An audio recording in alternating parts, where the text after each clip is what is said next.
আজি আমি নুব্ৰাৰ পৰা টুকটুক চাবলৈ ওলালোঁ। পাহাৰ, নদী আৰু এক অপূৰ্ব নীৰৱতা। নুব্ৰা উপত্যকাৰ এই সুদীৰ্ঘ পথ কেৱল এক যাত্ৰা নহয়, এয়া যেন ইতিহাসৰ বুকুলৈ খোজ পেলোৱাৰ এক অনন্য আয়োজন। আমাৰ লক্ষ্য ভাৰতৰ শেষ প্ৰান্তৰ এখন বিশেষ গাঁও টুকটুক। 1971 চনলৈকে এই অঞ্চলটো আছিল পাকিস্তানৰ অধীনত। 1971 চনৰ যুদ্ধৰ পিছত এই ভূখণ্ডৰ ভাৰতৰ অংশ হয়। কিন্তু ইয়াৰ আটাইতকৈ ধুনীয়া কথাটো কি জানেনে? ইয়াত সীমান্তই মাটি ভাগ কৰিলে, কিন্তু মানুহৰ অন্তৰখন ভাগ কৰিব নোৱাৰিলে। টুকটুক কেৱল এখন ভৌগোলিক গাঁও নহয়, ই হ'ল এক অনন্য সংস্কৃতি, বাল্টি ঐতিহ্য আৰু অপূৰ্ব মানৱতাৰ এক জীৱন্ত দলিল। ইয়াত খোজ দিলেই অনুভৱ হয় সময় যেন থমকি ৰৈছে। এফালে সীমান্তৰ কঠিন বাস্তৱ, আনফালে স্থানীয় মানুহখিনিৰ উষ্ম আদৰণি আৰু সৰলতা। নিমিষতে আপোনাৰ হৃদয় চুই যাব। 1971 চনত ৰাতিটোৰ ভিতৰতে দেশৰ মানচিত্ৰ সলনি হৈ গৈছিল। কোনোবা হৈ পৰিল ভাৰতীয়, পৰিয়ালৰে আন কোনোবা থাকি গ'ল সীমান্তৰ সিপাৰে।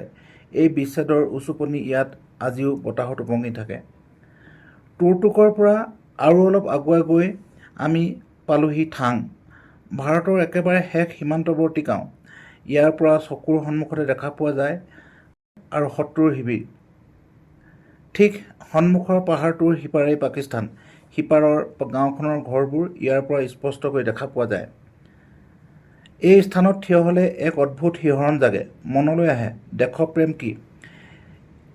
1-ডিগ্ৰী ঠাণ্ডাত দুৰ্গম পাহাৰত আমাক সুৰক্ষা দি থকা আমাৰ বীৰ জোৱানসকলৰ ত্যাগক ইয়াত চকুৰে নেদেখিলে অনুভৱ কৰিব নোৱাৰি।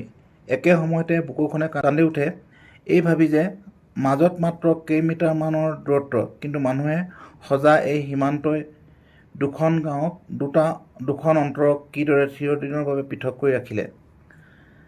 টুকটুক আৰু থাং এই যাত্ৰা কেৱল ফুৰিবলৈ যোৱা যাত্ৰা নাছিল, এয়া আছিল জীৱনৰ, মানুহক আৰু শান্তিৰ মূল্যক নতুনকৈ বুজি উঠাৰ এক অনন্য অনুভৱ। সীমান্তই দেশ ভাগ কৰিব পাৰে, কিন্তু প্ৰকৃতিৰ সৌন্দৰ্য আৰু মানুহৰ মৰমক কেতিয়াও বন্দী কৰিব নোৱাৰে। নমস্কাৰ, আমি বৰ্তমান এতিয়া আছোঁ ভাৰত পাকিস্তান সীমান্ত লাডাখৰ ফালৰ পৰা এখন থাং গাঁও বুলি কোৱা হয়। যদি গোটেই এৰিয়াডোখৰ কওঁ টুকটুক ভিলেজ বুলি কয়, আৰু বৰ্তমান নেদেখোঁ যোনটো এৰিয়াত আছোঁ থাং এৰিয়া বুলি। তো এতিয়া আমি ভাৰতত আছোঁ, এইখিনি পাকিস্তানৰ, এইকেইখন পাহাৰ পাকিস্তানৰ বুলি কোৱা গৈছে। ওপৰতো পাকিস্তানী সৈন্য বহি আছে, আমাক চাই আছে। অলপ দেৰি আগতে বৰ্ড এখন দেখি আহিছিলোঁ, you are under enemy observation from 200 metres ahead. Bharat Pakistan সীমান্তৰ থাঙত বজাৰ কৰিলে আমাৰ শ্ৰীমতী দেখুৱাইছে এয়া যে কি কি বজাৰ কৰিলে, আৰু অন্যান্যসকলেও বজাৰ কৰিছে। পৰ্যটকসকলে ভিৰ কৰিছে ইয়াত উৎপাদিত সামগ্ৰী।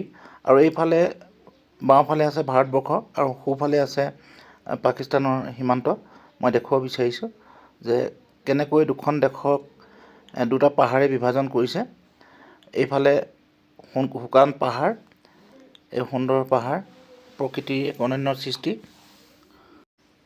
থং নামৰ অঞ্চলটোত যি ব্যৱসায় বাণিজ্য কৰা হয়, তাত অধিকাংশ ব্যৱসায়ী দেখা গৈছিল যে মহিলা, আৰু ইয়াত ব্যৱসায় কৰে।